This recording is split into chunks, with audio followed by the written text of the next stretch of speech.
Hello नमस्कार, मैं Vishwanath Thakur YouTube channel पे आप सभी का स्वागत करता हूँ। जैसे कि आज हम देखते हैं ओल्ड पेपर हल कर रहे हैं हम, और जिसमें हमारे पास दिसंबर 2023 का, और ये भी क्वेश्चन आपका राजा शंकर साहब विश्वविद्यालय में आया हुआ है।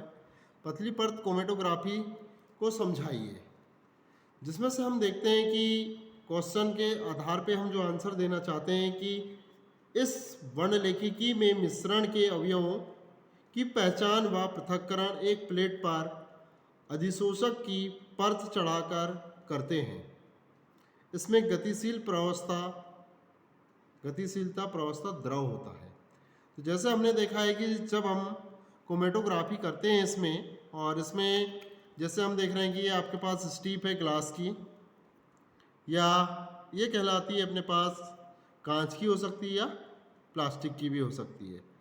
इसमें हम लेकर के कर सकते हैं कि इसमें सिलिका का जेल लगाएं, 1 सेंटीमीटर का करें, और इसमें हम फिर जो पदार्थ है उसको हम इस पर कर सकते हैं। तो इस प्रकार से हम देख रहे हैं कि जो सिद्धांत होता है यह अधिशोषण वर्णलेखिकी या वितरण वर्णलेखिकी या दोनों के सिद्धांतों पर आधारित है। यह अधिशोषक की प्रकृति, विलायक की प्रकृति व अपनाई गई विधि पर निर्भर करता है। तो हमने देखा है कि जो अवशोषण सिद्धांत होता है, इस सिद्धांत पे या इस वर्णलेखिकी के आधार पे हम करते हैं और इसका उपयोग किया जाता है। जैसे कि हम देख रहे हैं कि जिस पदार्थ को अवशोषण के आधार पे वो क्रमशः आगे बढ़ते जाता है। जैसे आवश्यक सामग्री देख रहे हैं हम, तो आवश्यक सामग्री में सबसे पहले हमारे पास, जैसे हम देख रहे हैं कि टीएलसी प्लेट, जिसको बोलते हैं पतली परत प्लेट, या कांच की, प्लास्टिक या एल्युमिनियम की पतली पत्ती होती है। इस पर अधिशोषक जैसे सिलिका जेल, एल्यूमिना या सेल्यूलोज आदि की एक समान परत चढ़ी रहती है। जैसे कि हम देख रहे हैं कि ये अपने पास रखी हुई है स्ट्रिप, या इसी को बोलते हैं कांच की। इसके ऊपर हम सिलिका को पूरा पेस्ट बना करके इसको लगा देंगे एक सी, और इसके बाद फिर इसको तैयार कर लिया जाता है। दूसरा है अपने पास कि इसका जो कक्ष होता है टीएलसी कक्ष, यह कक्ष टीएलसी प्लेट के विकास हेतु प्रयोग में लाया जाता है। इसका अंदर का वातावरण एक समान रहता है। वह विलायक के वाष्पन को रोकता है एवं धूल कणों से बचाता है। जैसे कि हमने देखा होगा जो गैस जार होता है उसमें हम इसका उपयोग कर सकते हैं, जो उसके ढक्कन ढाकने के लिए उपयोग में लाया जाता है। और तीसरा होता है आवश्यक सामग्री में गतिशील प्रवस्था, यह एक विलायक है या विलायकों का मिश्रण होता है, जिसमें हम देख सकते हैं कि कोई भी विलायक का मिश्रण होता है उसको अपन यूज करते हैं। अब हम देख रहे हैं इसमें कि जो हमारे पास होता है, तीसरा होता है इसमें कि जो विकास हेतु जो हम तैयार करते हैं, विकास हेतु हम क्या करते हैं, अच्छे विकास हेतु गतिशील प्रवस्था का धूल रहित व शुद्ध होना आवश्यक होता है, और विलायक स्थिर प्रवस्था के प्रति व प्रतिदर्श के प्रति अक्रिय होता है। ये हो गई हमारे पास आवश्यक सामग्री की हमको कैसे करना है। इसके बाद आता है हमारे पास विधि। तो विधि में हम देखते हैं प्लेट पर स्थिर प्रवस्था का एक समान लेपन कर लेते हैं और इसके पश्चात प्लेट को सुखा लेते हैं। अब निम्न चरणों में प्रक्रिया अपनाई जाती है। तो सबसे पहले हमने देखा है कि जो हमारे पास प्लेट है, इस प्लेट को, जो हमारे पास ये प्लेट होती है, ये प्लेट कहलाती है, कांच की भी हो सकती है, प्लास्टिक की हो सकती है, या अगर अपन इसमें यूज़ करते हैं कि पेपर क्रोमेटोग्राफी, तो क्रोमेटोग्राफी पेपर भी हो सकता है, उसको भी अपन यूज़ करते हैं इसमें। और ये समान अवशोषण सिद्धांत के आधार पर कार्य करता है कि इस पूरी प्लेट पर हम लेप लगा देंगे, और लेप लगाने के बाद सिलिका का 1 सेंटीमीटर रेखा के खींचेंगे अपन। जैसा कि हम बोल रहे हैं इसमें कि ये हमारे पास 0.1 की प्रति 10 मिलियन की बूंद रखने के लिए पेंसिल द्वारा प्लेट के एक सिरे पर रेखा खींच लेते हैं। जैसे कि हमारे पास ये प्लेट है, ये प्लेट देख रहे हैं हम, ये बनी हुई है। इस प्लेट में 1 सेंटीमीटर माप के, जैसे हमें स्केल है, इस स्केल से हम देख रहे हैं कि जो 1 सेंटीमीटर है, ये जैसे हमने देखा कि 1 सेंटीमीटर है। इस प्लेट में क्या करेंगे, यहाँ पर हम रेखा खींच लेंगे ये रेखा खींच दिया हमने पेंसिल से, या पेन से भी हम खींच सकते हैं, पेंसिल से। यहाँ पर रेखा सीधी खींचने के बाद हम दूसरा पॉइंट है हमारे पास कि अब प्रतिदर्श के विलयनों की बूंद रेखा पर समान दूरी पर रख देते हैं। जैसे हमारे पास ये डायग्राम भी बना हुआ है, ये रेखा खींची हुई है, इस पर समान दूरी पर हम क्या करेंगे, 2 बिंदु डाल देंगे, प्रतिदर्श के विलयन की बूंदें। तीसरा होता है अपने पास की जो टीएलसी कक्ष में गतिशील प्रवस्था हेतु विलायक का मिश्रण लेते हैं और यह कक्ष की तली में कुछ सेंटीमीटर ऊपर तक भरते हैं। जैसे कि हमने देखा है कि आपके पास कोई भी विलायक होगा उसको हम भर सकते हैं और लेने के बाद आपका जो विलायक कक्ष होता है, टीएलसी कक्ष, उसमें हम रख सकते हैं। इस प्रकार से आपका तैयार हो जाता है। इसमें हम देखते हैं कि अब क्या करेंगे हम, अब गतिशील प्रवस्था वाले द्रव में भिगोकर एक छनन पत्र के अंदर एक छनन पत्र की दीवार पर लगा देते हैं। जैसे छनन पत्र होता है उसकी दीवार पर हम लगा देते हैं, ठीक। अब टीएलसी प्लेट को टीएलसी कक्ष में इस प्रकार रखते हैं कि रेखांकित सिरा नीचे की ओर रहे। अब कक्ष को ढाक देते हैं।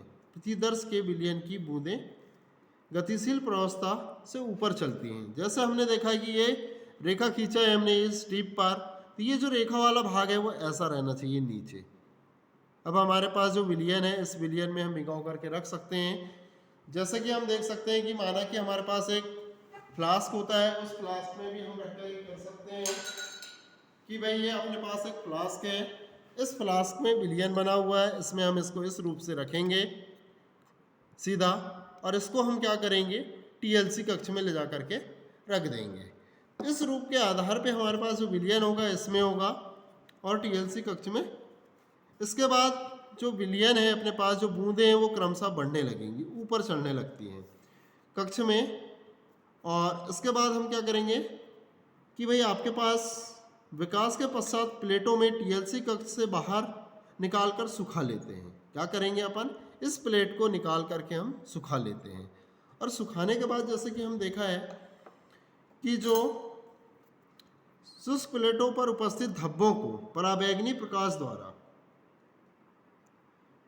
द्वारा हम क्या करेंगे, ज्ञात कर लेते हैं। इसके विलयन को आयोडीन द्वारा KMnO4 विलयन की निनहाइड्रीन या अभिकर्मक आदि का प्रयोग करके ज्ञात कर सकते हैं। अब यहाँ पर हमने देखा है कि जो RF मानों के अवयवों की पहचान कर लेते हैं। तो जो हमारे पास प्लेट है, ये प्लेट होती है, इस प्लेट को ये प्लेट लेते हैं और इस प्लेट पर निनहाइड्रीन या KMnO4 का विलयन का छिड़काव करते हैं और उससे हमको क्या होते हैं, अलग अलग चीज़ प्राप्त हो जाती है। जैसे कि हम देख रहे हैं कि हमारे पास जो होता है ये कहलाता है, इसके लिए हम TLC के लिए यूज़ करते हैं। और ये होता है हमारे पास एक कक्ष जिसको हम TLC कक्ष कहते हैं। इसमें इस स्ट्रिप को, ये जो स्ट्रिप होती है, इस स्ट्रिप को हम ऐसे रख देते हैं ये, और ये विकासकारी सॉल्यूशन आपका चढ़ते हुए इसमें हमको ऊपर दिखाई देता है। जैसे कि हम इसको कक्ष को बंद भी कर सकते हैं। जैसे ये देख रहे हैं आप, इसका ढक्कन होता है, ये ढक्कन से इसके मुंह को बंद कर दिया जाता है, जो आपका जो होता है वो उत्सर्जन नहीं होता है इसका। तो इस रूप में हम इसको तैयार कर सकते हैं। इसके बाद जो आता है हमारे पास कि भाई जैसे हमने उपकरण में देखा है कि जो KMnO4 है, विलयन है हमारे पास, RF मान निकाल सकते हैं। तो जैसे कि हम देख रहे हैं कि RF मानों से अवयवों की पहचान कर लेते हैं। जैसे हमारे पास है कि ये कक्ष दिख रहा है, इसमें हमने सबसे पहले डाल के रखा, 5 मिनट पश्चात ये चलने लगा। फिर विकासकारी विलयन क्या हो गया अपने पास, क्रमशः अलग अलग रूप में हो गया, A B के रूप में। अब इसके जितने सेंटीमीटर चलता है, इसको हम क्या करते हैं कि जो हमारे स्केल के द्वारा होता है, इसको हम नाप लेते हैं कि भाई इसमें ये कितना चला है, ये कितना चला और ये कितना चला। इस आधार पे फिर हम इसको रख लेते हैं। तो विलय द्वारा चली गई दूरी अपन विलायक द्वारा चली गई दूरी, इसमें रख करके हम क्या कर सकते हैं, RF मान को ज्ञात कर सकते हैं। और ये थी हमारी TLC विधि, जिसके द्वारा हम RF मान को निकाल सकते हैं विभिन्न पदार्थों का। अब हम देखते हैं कि इस विधि के जो उपयोग होते हैं वो कौन कौन से होते हैं। जैसे उपयोग में हम देखते हैं कि पदार्थ की शुद्धता के परीक्षण में, वसा अम्लों के विश्लेषण में, खाद्य पदार्थों व जल के कीटनाशक में, और इसमें हम देख सकते हैं कि भाई औषधि व उनके घटकों के पहचान करने में, और न्यायिक विज्ञान में रेसों के रंजक घटकों में किया जाता है और इसके जो लाभ होते हैं, तो लाभ के रूप में अगर हम देखें कि जो लाभ होते हैं इसमें वो क्या होते हैं लाभ आपके, तो लाभ देखते हैं कि यह सरल और विकास में कम समय लगता है, और पृथक्करण प्रक्रिया तीव्रगामी होती है, कि भाई आपकी जो गति होती है वो कैसी होती है, तीव्र होती है। साथ में इसमें देखेंगे अपेक्षाकृत कैसी होती है, विधि सस्ती होती है, और अधिकांश यौगिकों का पृथक्करण संभव होता है इसमें। ये जो पतली परत क्रोमेटोग्राफी होती है जिसके द्वारा हम विभिन्न पदार्थों को पृथक्करण भी कर सकते हैं। तो ये हम देख रहे हैं कि जो हमारे पास रखा हुआ है ये होता है आपका उपकरण, और इस उपकरण के द्वारा हम कर सकते हैं। इस तरीके से आपके पास जो होता है सारी प्रैक्टिकल को तैयार किया जाता है, और ये हमारे लिए बहुत ही उपयोगी होता है। तो आई होप कि आपको जानकारी अच्छी लगी होगी। लाइक, शेयर और सब्सक्राइब करें, और आने वाले वीडियो देखने के लिए हमारे चैनल को सब्सक्राइब करें। आई होप कि हमारा वीडियो आपको अच्छा लगा होगा। Thank you for watching.